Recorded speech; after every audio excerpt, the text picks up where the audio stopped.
So how's it going, guys? I am here with a retrospective of WWE 2K14. Yeah, that's right.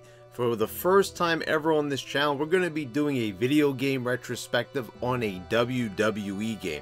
Now, I've done videos and reviews on WWE games in the past, but I've never had footage and commentary.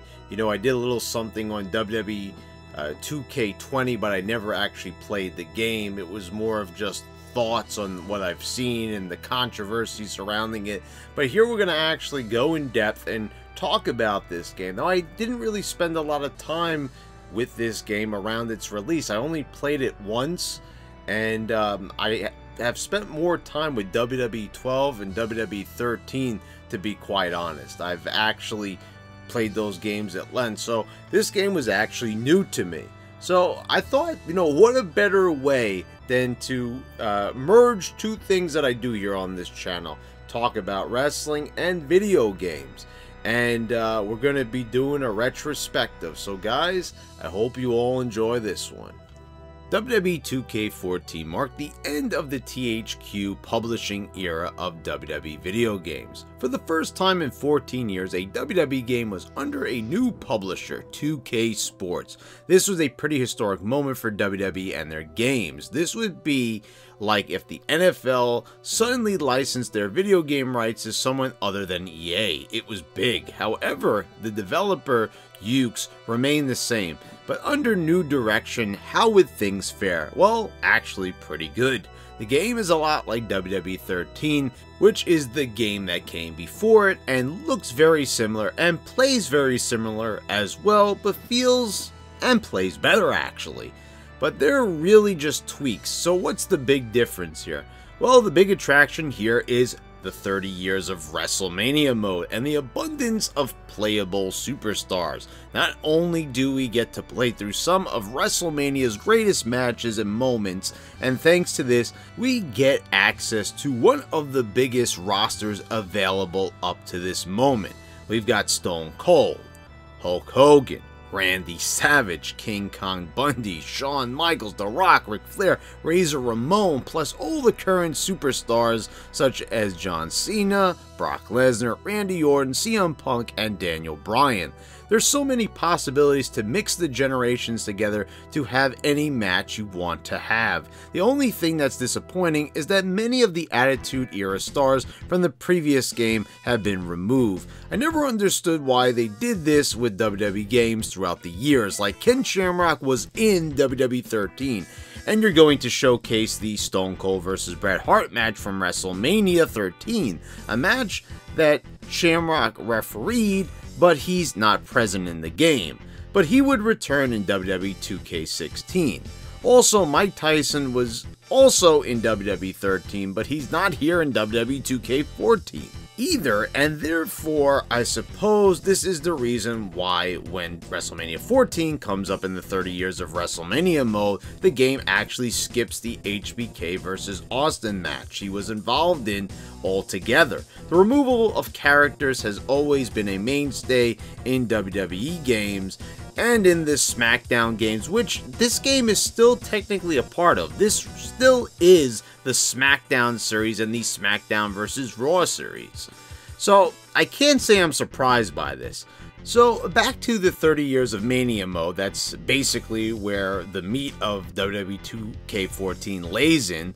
It's astoundingly lengthy and comprehensive as it goes through the very first WrestleMania all the way up to WrestleMania 29, and you get to play multiple matches for each show, but sometimes only one. It depends on which Mania it is. It's a lot of fun, and many of the matches you play through have mission-based objectives which pertain to actual moments in the actual matches that took place in real life, like performing certain moves or send your opponent up so a cutscene can take over to showcase a memorable moment from the match. You can tell the programmers at Ukes went back and actually watched these events and strive to to recreate these classic matches as point for point as possible, giving you that authentic feel while still keeping you busy with gameplay variety. You will get to relive one of my favorite Mania moments of all time during the classic Austin vs. Rock WWE title match, setting The Rock up for the spot where you mercilessly hit him with a chair numerous times, or when Hogan body slams Andre the Giant at WrestleMania 3. It's kind of amusing how Ukes actually avoids any moments with Kurt Angle and Benoit and the Hardys. Okay, Benoit I could see, but they really should have worked something out with Angle and the Hardys, even though both of them were under contract with Impact Wrestling at the time. But you know, it probably was so WWE wouldn't be giving any free promotion to another promotion's stars, but only having one match at WrestleMania 2017, which contained two amazing Hardy matches that those Manias are known for, is very disappointing. Also, WrestleMania 19 not featuring Brock vs. Angle feels weird as well. Plus, WrestleMania 20 featuring the very unpopular Goldberg vs. Brock match and Cena vs. Big Show, but no Guerrero vs. Angle. And yes, I know why, obviously, the triple threat match with Triple H and Shawn Michaels is not present, thanks to one particular man who won the very title on the line in that very match. And what's the excuse for the exclusion of Taker vs. HBK at WrestleMania 25? The WrestleMania 26 match is there, so why not have their inaugural encounter? Plus, no Hogan vs. McMahon from WrestleMania 19 or Ric Flair vs. Taker from WrestleMania 18. Yeah, so some of these Manias kind of feel empty as a result, but in the same breath we still get plenty of great moments to relive, so I can't really complain. I mean, we couldn't really expect them to feature every match, and of course the chances are that one of your favorite matches is probably missing from the lineup. So for the most part, the WrestleManias of the past are greatly and majestically represented. Also, the commentary recorded by Jim Ross and Jerry Lawler fits well with the proceedings. I love how they talk about the matches and the history, especially because a lot of this stuff JR and Lawler never actually called. So it's really cool to hear my favorite commentating duo, the voices of the Attitude Era and the Ruthless Aggression Era, calling Hogan, Andre, and Macho Man and Steamboat is like an alternate reality come to life. Plus, can we talk about how they accurately recreated every WrestleMania arena and the attires these superstars wore during the matches? They're all accurately represented as well.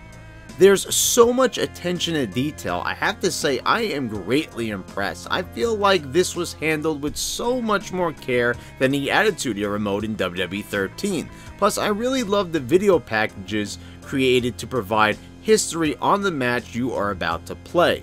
The presentation is just so fantastic in this game. It's like an interactive WrestleMania documentary, and I think that's one of the best ways to describe it.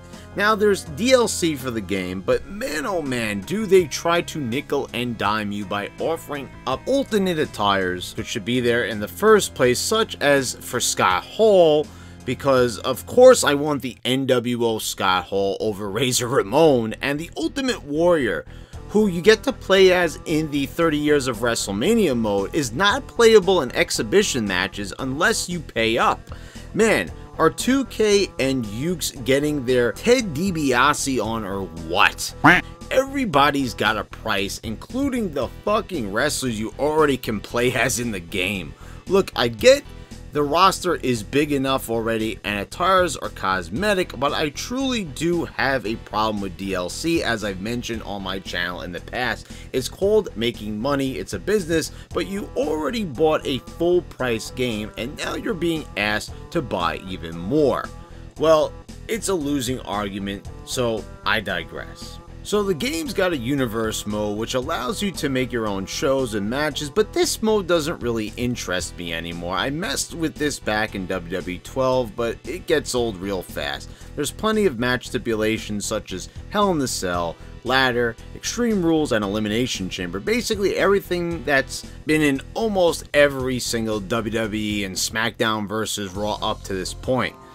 And I will never get why in Just Bring It, which was for the PS2, was able to handle, well, somewhat handle, having 8 wrestlers in the ring at the same time, and this game, which is on the Xbox 360 and PS3, still gets stuck at 6. Yeah, I get it.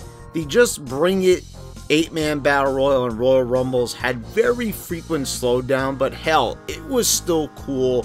And are you telling me these consoles couldn't handle what the previous generation somewhat could? Believe it or not, it would still take several years for them to get this right. This game came out in 2013, but it would actually take them up until 2017 to get it right, when WWE 2K14 was released. That's when you were finally able to have 8 wrestlers on screen at one time, once again for the first time since Just Bring It. Now, you couldn't even do 9 or 10, but you had to go back to 8. I don't really understand, like, these powerful consoles, at that point we're talking about the Xbox One, couldn't handle more? I don't know. I gotta tell you something. Sometimes I feel that Ukes is just lazy. And I absolutely love the Undertaker Shriek mode, in which you can choose to either defeat the famous Shriek or be the Undertaker and defend it in a slobber knocker match. The Defend the Shriek mode is just that, a slobber knocker match, which has been a traditional gauntlet style match since SmackDown 2 Know Your Role on the PS1. And it hadn't been in a WWE game since SmackDown vs. Raw 2009. So it's great to see the mode come back because it really is fun. You will take control of Taker and beat the ever-living shit out of as many opponents as you can, with the goal being 50, and you can heal up a bit after defeating 5 opponents. But the Defeat the Streak mode has Taker countering you like crazy and even using his powers such as recovering out of nowhere and disappearing and turning off the lights and reappearing behind you. You can't perform these powers yourself, and it's a really cool way of making Taker into a video game boss of sorts. It really is too bad you can't perform them yourself, as I would have loved to use some of these powers in the Defend the Shriek mode. Another cool thing in this game is the introduction of the concept of the catapult finisher, which allow most, not all of the wrestlers to throw an opponent in the air and perform their finisher, such as Randy Orton with his RKO and Sheamus with his Bro Kick. A cool idea which became a mainstay of the series. The AI is also greatly improved from what I remember in WWE 13. If you set the difficulty to Legend, the computer will counter you a lot and they will almost always kick out of your first finisher, always using resiliency, which can get pretty annoying, and it's one of the flaws of having a resiliency feature, which basically gives you a free kick out even after taking big damage. Plus, you really need to give your all because the computer will kick your ass otherwise. If you're in for a challenge, the Legend difficulty will definitely ensure you get one. I gotta say, I'm very impressed with how they programmed this. Also, I really miss when they would do the original storylines for these games with the actual superstars. Remember some of the fun moments you had in the story modes of these games during the SmackDown and SmackDown vs. Raw days? And they did them for WWE 12, but in WWE 13 they started doing this showcase style mode where we would relive real life moments recreated in video game form, such as the Daniel Bryan one in 2K19, and they started doing My Career in WWE 2K15, which features unique storylines, but it's not the same because you can only use a created superstar, and the stories are super basic. Remember the days of roaming around backstage and Just Bring It and Shut Your Mouth? Oh man, those were the days. This is a fun and definitely competently made game, but it's missing some much needed charm and originality. Somewhere along the way, Ukes lost their creative flair, almost just like the real WWE product.